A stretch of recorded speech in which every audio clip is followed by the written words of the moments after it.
Thanks यार प्रीत। Thanks की क्या बात है इसमें कि तेरे ही पैसे तो थे।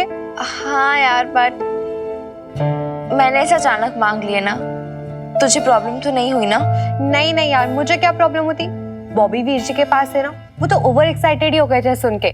कहने लगे और पैसे ले आऊंगा, मिनी के लिए तो कुछ भी करूंगा, बैंक में डाका डालूंगा, किडनी तक बेचने को तैयार हो गए थे। बड़ी मुश्किल से रोका यार उन्हें।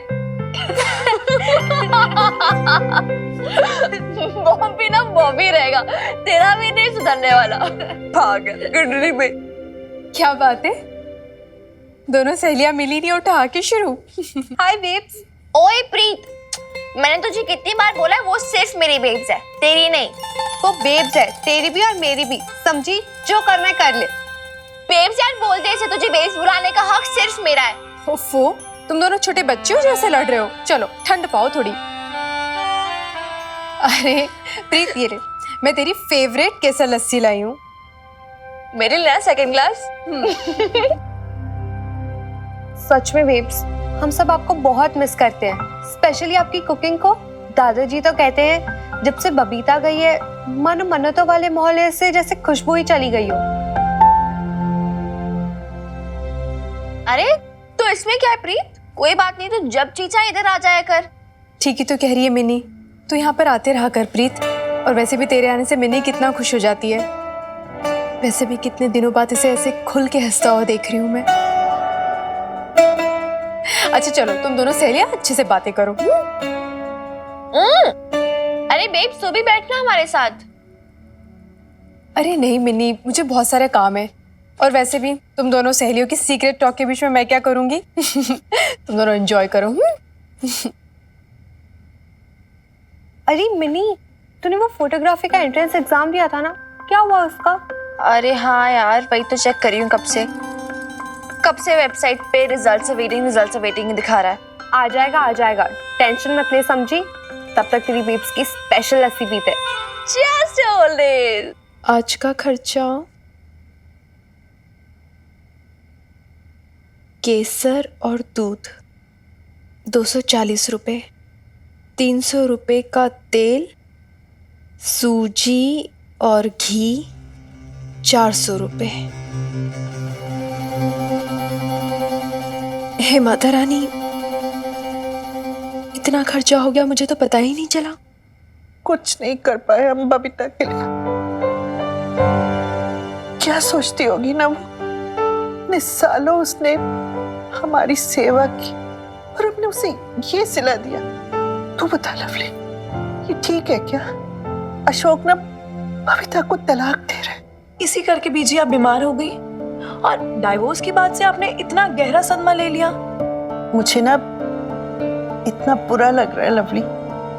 तुम लोग ना माता रानी के दर्शन करने के बाद श्रीनगर भी घूम आते। कैसी बातें कर रहे हो बीजी आप? आपकी हेल्थ से ज्यादा कुछ और जरूरी है?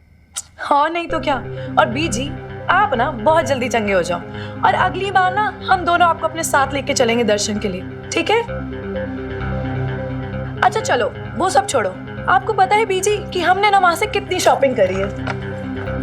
ये देखिए बीजी, शॉल जम्मू से लिया आपके लिए। कैसी है बीजी? अब खोल के तो देखो कैसी है। और ये कार्विंग वाली छड़ी ना मेरे पापा जी के लिए, कितनी सुंदर छड़ी है। पापा जी देखिए ना प्लीज। ओए लवली, तेरी बीजी इतनी बड़ी बात कह रही है, तेरे भाई भाभी का तलाक हो रहा है और तुझे कोई फर्क नहीं पड़ता। लगी है तो अपनी शॉपिंग दिखाने में। बुरा मत मानना पापा जी, ये तो सबको पता ही था कि भाई साहब और बबीता भाभी की बिल्कुल नहीं बनती, तो अलग हो रहे हैं। अब उनकी चॉइस, उनकी लाइफ। अब उनकी वजह से बाकी के घर वाले जिंदगी जीना थोड़ा ना छोड़ देंगे पापा जी। बबीता बहन जी, किधर हो जी आप?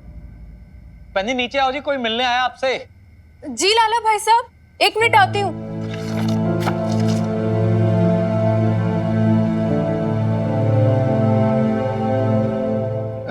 बहन जी ये तीर्थ डॉक्टर की मतलब यो तीरथ सिंह है। ये बहुत बढ़िया आदमी है। देखो वकील तो है ही पेशे से, लेकिन ये लाले के साले भी हैं, दूर के हैं लेकिन हैं। ये आप सोच रही होंगी कि भाई लाले की तो शादी नहीं हुई तो फिर उसका साला। बबीता जी बात ऐसी है कि ये ना बहुत सैड स्टोरी और बहुत लॉन्ग स्टोरी भी है, तो किसी और दिन मैं आपको बताऊंगा कि लाला कैसे बिना घोड़ी पे चढ़े इसका जीजा बन गया और ये इसका साला। अब क्या है कि ये जो है वकील साहब तो हैं ही, पहले अपने पटियाला कोर्ट के अंदर थे, यहाँ पे प्रैक्टिस करते थे ये। अब इन्होंने सेल्फ अपनी प्रैक्टिस करनी शुरू कर दी प्राइवेट में, पब्लिक प्रोसिक्यूटर थे ना पहले वहां पे ये। तो बहुत बढ़िया आदमी है, कोई दिक्कत वाली बात नहीं है। तो हो गया आपका इंट्रोडक्शन। और भैया जो है डॉक्टर की मदर है, आपको बताया था जिनके बारे में, तो इंट्रोडक्शन होता है यहाँ पे फिनिश। अब आप लोग आपकी जो आपस की पूछताछी है, जो भी आपको इंट्रोगेशन करना बातचीत करनी हो, सब कर लीजिए इंक्वायरी इनसे। जी, my self Tirath Singh, LLB from Chandigarh law college. Hello.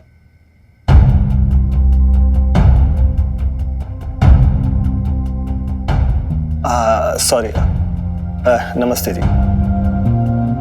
देखिए मैडम जी, मैं आपका केस समझ चुका हूँ अच्छे से। मुझे बस उस केस के बारे में कुछ डिटेल्स चाहिए। डिटेल्स क्या जाननी होगी? सिंपल सा डिवोर्स केस है, म्यूचुअल अंडरस्टैंडिंग से हो जाएगा। हाँ, लेकिन क्या आपको डाइवोर्स चाहिए? वो डिवोर्स ना चाहती होती तो यहाँ क्यों बुलाया तेरे को तीरथ हमने? अजीब से एक क्वेश्चन पूछ रहा तू। भाई लाले, तू क्यों बीच में वकालत कर रहा है बता? वकील वो है, उन्हें वकालत करने दे, बीच में आपको बोलने की जरूरत नहीं है। सॉरी भैया, आपको जो पूछताछ करनी है इनसे आराम से करो, कोई टेंशन वाली बात नहीं। हम लोग क्या बाहर जाके आते हैं, चाय पीते हैं, ठीक है? तो आप आराम से पूछ लीजिए, कोई बता दीजिए इनको, बढ़िया वकील हैं। आजा भाई। भैन जी, साड़ा है मेरा। आइए।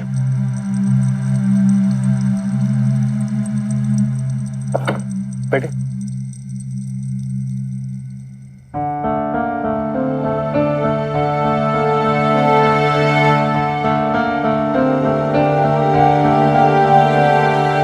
देखिए बबीता जी, रिलैक्स हो जाइए और अपने केस के बारे में मुझे आराम से बताइए।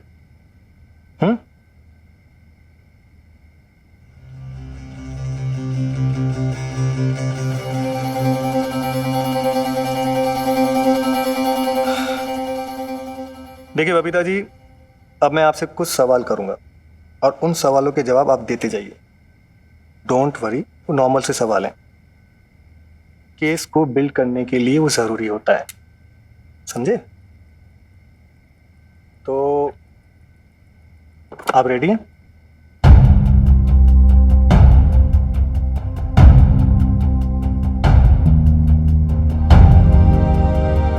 तो फाइनली तेरी बेब्स तेरे पापा जी का डिवोर्स दे रही है। आई विश ऐसा होता, बट द ट्रूथ इज कि पापा जी बेब्स को डिवोर्स दे रहे हैं। But the good part is कि बेब्स तैयार हो गई है। पता है, मुझे लगा था कि वो घबरा जाएगी, मना कर देगी या टेंशन में रोएगी, बट थैंकफुली ऐसा कुछ नहीं हो रहा। मुझे लग रहा है कि धीरे धीरे वो स्ट्रांग हो रही है, बदल रही है। I feel so good for her. ओए, क्या हुआ? चुप क्यों है तू? तुझे नहीं लगता मेरी बेब्स बदल रही है? तेरी बेब्स तो चेंज हो रही है यार, पर लोग तो नहीं चेंज हो रहे हैं ना। मतलब मेरी मम्मी जी को ही देख लो, जब से उन्हें डिवोर्स के बारे में पता चला है, उनकी तो गॉसिप ही नहीं खत्म हो रही। और बाकी मोहल्ले की आंटियां, वो तो कुछ ना कुछ उल्टा सीधा बोलती ही रहती हैं बेब्स के बारे में। क्यों? बेब्स के बारे में क्यों? उसकी इसमें क्या गलती है? आई नो यार, मैं समझती हूँ, पर ये आंटियां ये नहीं समझती। और वो है ना रिकी की मम्मी, भला आंटी, वो तो कह रही थी अगर डिवोर्स हो रहा है ना तो इसमें बेब्स की ही गलती होगी। वो ये अपना घर, अपना पति नहीं संभाल पाई, इसीलिए ये सब कुछ हो रहा है। I don't care. मुझे पता यू डोंट केयर। मैं तो तुझे सिर्फ प्रिपेयर कर रही थी। तुझे नहीं पता यार, तुझे और बेब्स को पता नहीं क्या क्या झेलना पड़ेगा इस डिवोर्स के चक्कर में। मतलब मुझे नहीं पता यार। मैंने डैडी जी और मम्मी जी को बात करते हुए सुना था कि डिवोर्स के चक्कर में औरतों पे बहुत कीचड़ उछलता है। कोर्ट कचहरी में अजीब अजीब से सवाल पूछे जाते हैं, बहुत पर्सनल सवाल पूछे जाते हैं। और तेरी बेब्स तो इतनी सीधी सी है यार, वो सह पाएगी ये सब कुछ? यार प्रीत, तूने ना ये सारी बातें करके मुझे टेंशन में डाल दिया यार। पहले ये मुझे बताइए, आपकी शादी कौन से साल में हुई थी? तो 2001 में हुई थी।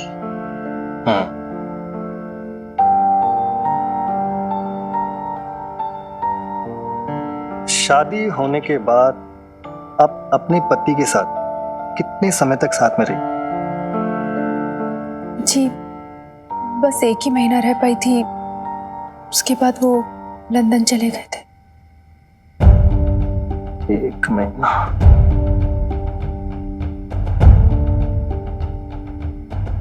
बच्चे बच्चे हैं आपके? हाँ, मिनी है, लड़की है 17 साल की।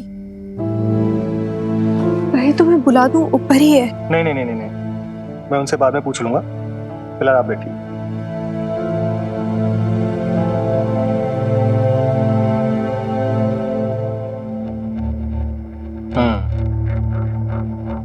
तो आपकी एक बेटी है, ठीक?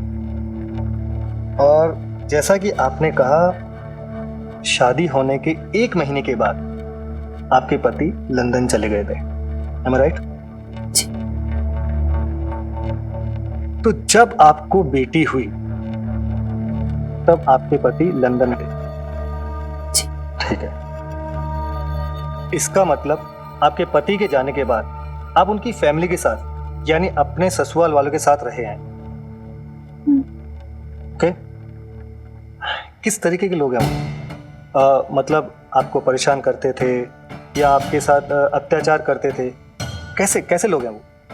नहीं नहीं, मेरे घर वाले तो मतलब मेरे सास ससुर बहुत अच्छे हैं, बहुत ख्याल रखते थे मेरा भी और मिन्नी का भी।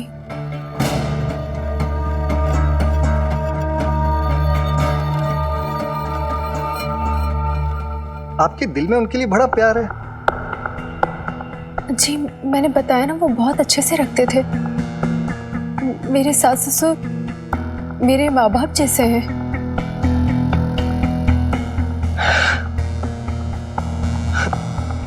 देखिए बबीता जी, मैं सालों से वकालत कर रहा हूँ, दर्जनों केस मेरे सामने आए और गए हैं। एक बेटी और एक बहू में फर्क होता है। अगर वो अच्छे होते ना तो आप उनके साथ होते, वो आपके साथ खड़े होते अपने बेटे के खिलाफ।